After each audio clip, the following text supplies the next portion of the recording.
ಕನ್ನಡ ನಾಡು, ಇದು ಕನ್ನಡಿಗರ ನಾಡಿಮಿಡಿತ.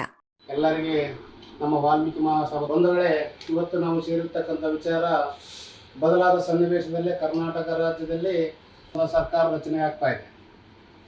ಈ ಮುಖಾಂತರ ನಾವು ವಾಲ್ಮೀಕಿ ಮಹಾಸಭಾದ ವತಿಯಿಂದ ಕಾಂಗ್ರೆಸ್ ಪಕ್ಷದ ವರಿಷ್ಠರಾಗಿರ್ತಕ್ಕಂಥ AICC ಅಧ್ಯಕ್ಷರಾದ ಮಲ್ಲಿಕಾರ್ಜುನ್ ಖರ್ಗೆ ಅವರಿಗೆ, ರಾಹುಲ್ ಗಾಂಧಿ ಅವರಿಗೆ, ರಾಜ್ಯದ ಉಸ್ತುವಾರಿ ಆಗಿರ್ತಕ್ಕಂಥ KC ವೇಣುಗೋಪಾಲ್ ಅವರಿಗೆ, ಮಾಜಿ ಮುಖ್ಯಮಂತ್ರಿಗಳಾಗಿರ್ತಕ್ಕಂಥ ಸಿದ್ದರಾಮಯ್ಯನವರಿಗೆ, ನೂತನ ಮುಖ್ಯಮಂತ್ರಿ ಆಗಲಿರುವ DK ಶಿವಕುಮಾರ್ ಸಾಹೇಬರಿಗೆ ಒಂದು ಸ್ಪಷ್ಟವಾದ ಒಂದು ಮಾಹಿತಿ ಮತ್ತು ಸಂದೇಶವನ್ನು ಈ ಸಂದರ್ಭದಲ್ಲಿ ಕೂಡ ಇಚ್ಛೆ ಪಡ್ತಾ ಇದ್ದೀವಿ.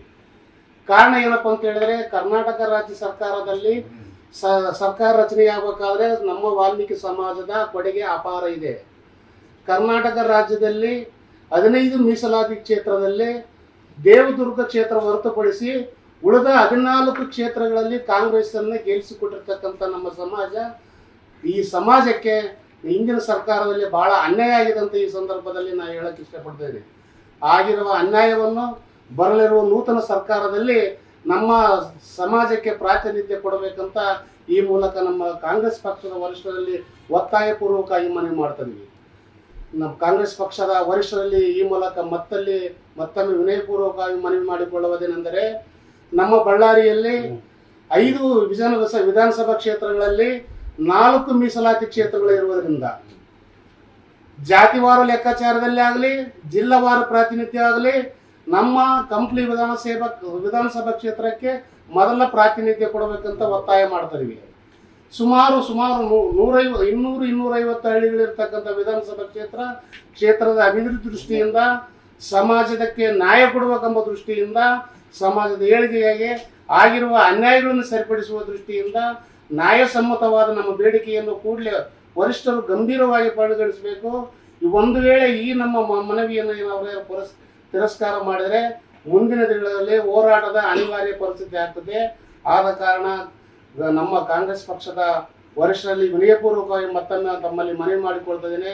ಸ್ಪಷ್ಟವಾಗಿ ಹೇಳ್ತೇನೆ, ಜಾತಿವಾರ ಲೆಕ್ಕಾಚಾರದಲ್ಲಾಗಲಿ, ಜಿಲ್ಲಾವಾರ ಪ್ರಾತಿನಿಧ್ಯ ಆಗಲಿ, ಕಂಪ್ಲೀಟ್ ಕ್ಷೇತ್ರಕ್ಕೆ ಮೊದಲ ಆದ್ಯತೆ ಕೊಡಬೇಕಂತ ಕಾಂಗ್ರೆಸ್ ಪಕ್ಷದ ವರಿಷ್ಠರಲ್ಲಿ ವಿನಯಪೂರ್ವಕವಾಗಿ ಮನವಿ ಮಾಡಿಕೊಳ್ತಿದ್ದೇನೆ. ಹಿಂದೆ ಸಿದ್ದರಾಮಯ್ಯ ಸರ್ಕಾರದಲ್ಲಿ ಮಾನ್ಯ ನಾಗೇಂದ್ರ ಸಾರ್ ಅವರಿಗೆ ಮಂತ್ರಿ ಸ್ಥಾನ ಕೊಟ್ಟಿದ್ದರು, ಉಸ್ತುವಾರಿ ಕೂಡ ಕೊಟ್ಟಿದ್ದರು.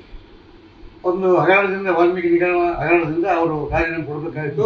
ಒಂದೇ. ಎರಡನೇದು, KN ರಾಜಣ್ಣವರು ವಿನಾಕಾರಣ ಅವ್ರು ಯಾವುದೋ ಒಂದೆರಡು ಮಾತಾಡಿದ್ರು ಅಂತೇಳಿ ಅವರು ಕೂಡ ವಜಾ ಮಾಡಿದರು. ಈ ಒಂದು ಕ್ಯಾಬಿನೆಟ್ನಲ್ಲಿ ನಮ್ಮ ಸಮಾಜಕ್ಕೆ ಮಂತ್ರಿ ಸ್ಥಾನ ಇರಲಿಲ್ಲ. ಈ ಹೊಸ ಸರ್ಕಾರ ಏನು ರಚನೆ ಆಗ್ತದೆ ಶಿವಕುಮಾರ್ ನೇತೃತ್ವದಲ್ಲಿ, ಆ ಸರ್ಕಾರದಲ್ಲಿ ನಮಗೆ ಕನಿಷ್ಠ 3 ಸ್ಥಾನ ವಾಲ್ಮೀಕಿ ಸಮಾಜ ಕೊಡಬೇಕಂತ ನಾವು ಕೇಳ್ತೀವಿ. ಬಳ್ಳಾರಿ ಜಿಲ್ಲೆಗೆ ಪ್ರಪ್ರಥಮವಾಗಿ ನಾಗೇಂದ್ರಿಗೆ ಅಕಸ್ಮಾತ್ ಕೊಡದೇ ಇದ್ದರೆ ನಮ್ಮ ಕಂಪ್ಲಿ ಗಣೇಶ ರಾಜಶೇಖರಿಗೆ ಕೊಡಬೇಕಂತೇಳಿ ನಾವು ಅದಕ್ಕಾಗಿ ಆ ಉದ್ದೇಶದಲ್ಲಿ ಸಭೆ ಕರೆದಿದ್ವಿ. ಈ ಒಂದು ವಿಷಯನ ಪ್ರಧಾನವಾಗಿ ಇಟ್ಕೊಂಡು ಯಾರ್ಯಾರು ತಮ್ಮ ಅಭಿಪ್ರಾಯ ಅವ್ರ ಬಗ್ಗೆ 2 ಮಾತು ತೋಡು. ತಾಲೂಕಿನಿಂದ ಪತ್ರಿಕಾಗೋಷ್ಠಿ ಕರೆದಿರೋ ಉದ್ದೇಶ ಅಷ್ಟೇ. ಈಗಾಗಲೇ ಸುಮಾರು 3 ವರ್ಷಗಳ ಕಾಲ ಸನ್ಮಾನ್ಯ ಸಿದ್ದರಾಮಯ್ಯನವರ ಮುಖ್ಯಮಂತ್ರಿಗಳಾಗಿ ಭಾಳ ಅಚ್ಚುಕಟ್ಟಾಗಿ ಕಾರ್ಯವನ್ನು ನಿರ್ವಹಿಸಿದ್ದು ತಮಗೆಲ್ಲರಿಗೂ ಗೊತ್ತಿದ್ದ ವಿಚಾರ. ಈಗ ಎರಡನೇದಾಗಿ ಸನ್ಮಾನ್ಯ ಪ್ರಭಾವಿ ಮುಖ್ಯಮಂತ್ರಿಗಳಾಗಿ ನಾಳೆ 3ನೇ ತಾರೀಕು ಪ್ರಮಾಣ ವಚನ ಸ್ವೀಕಾರ ಮಾಡ್ತಕ್ಕಂಥ DK ಶಿವಕುಮಾರ್ ಸಾರ್ ಅವರಿಗೂ ಅಭಿನಂದನೆಗಳನ್ನು ತಿಳಿಸಿದ್ದು ನಮ್ಮ ಉದ್ದೇಶ ಇಷ್ಟೇ.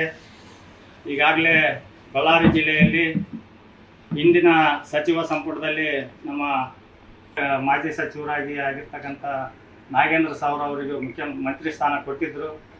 ಅದನ್ನು ಯಾವುದೇ ವಿನಾಕಾರಣದಿಂದ ಅದನ್ನು ವಜಾ ಮಾಡಬೇಕಾಯಿತು. ಇವತ್ತು ಅದೇ ಒಂದು ಇದಕ್ಕೆ ಬಳ್ಳಾರಿ ಜಿಲ್ಲೆಗೆ ನಮ್ಮ ST ಕಂಪ್ಲಿ ವಿಧಾನಸಭಾ ಕ್ಷೇತ್ರ ಆಗಿರ್ತಕ್ಕಂಥ ಗಣೇಶ್ ಅವರು ಇವತ್ತು ಭಾಳ ಎಲ್ಲರನ್ನೂ ಒಳಗೊಂಡು ಇವತ್ತು ಎಲ್ಲ ಸಮಾಜದ ಮುಖಂಡರಿಗೆ ಭಾಳ ಬೇಕಾದಂಥ ವ್ಯಕ್ತಿ ಆಗಿರುವುದರಿಂದ, ಈಗಾಗಲೇ ಸಾಕಷ್ಟು ಕೆಲಸ ಕಾರ್ಯಗಳನ್ನು ಕ್ಷೇತ್ರದಲ್ಲಿ ಮಾಡಿರೋದ್ರಿಂದ ಈಗ ನಮಗೂ ಈ ಬಳ್ಳಾರಿ ಜಿಲ್ಲೆಯಲ್ಲಿ ಅವ್ರೇನು ಮಂತ್ರಿ ಸ್ಥಾನ ಕಳ್ಕೊಂಡಿದ್ರು ಅವ್ರಿಗೆ ಆಗಲಿ, ಇಲ್ಲ ನಮ್ಮ ಗಣೇಶ್ ಅಣ್ಣನವ್ರಿಗೆ, ಇಬ್ಬರಕ್ಕೊಬ್ರಿಗೆ ಯಾವ್ಯಾವ್ರು ಕೊಡ್ಬೇಕಂತೇಳಿ ನಮ್ಮ ವಾಲ್ಮೀಕಿ ಸಮಾಜದ ವತಿಯಿಂದ ನಾವು ಮನವಿಯನ್ನು ಮಾಡಿಕೊಳ್ತಾ ಇದ್ದೀವಿ. ಸಮಗ್ರ ಸುದ್ದಿಗಳಿಗಾಗಿ ತಪ್ಪದೆ ನೋಡಿ ಕನ್ನಡ ನಾಡು ವಾಹಿನಿ. ಸಬ್ಸ್ಕ್ರೈಬ್ ಮಾಡಿಕೊಳ್ಳಲು ಕೂಡಲೇ ಪಕ್ಕದಲ್ಲಿ ಕಾಣುವ ಬೆಲ್ ಐಕಾನ್ ಕ್ಲಿಕ್ ಮಾಡಿ ನೋಟಿಫಿಕೇಶನ್ ಪಡೆಯಿರಿ.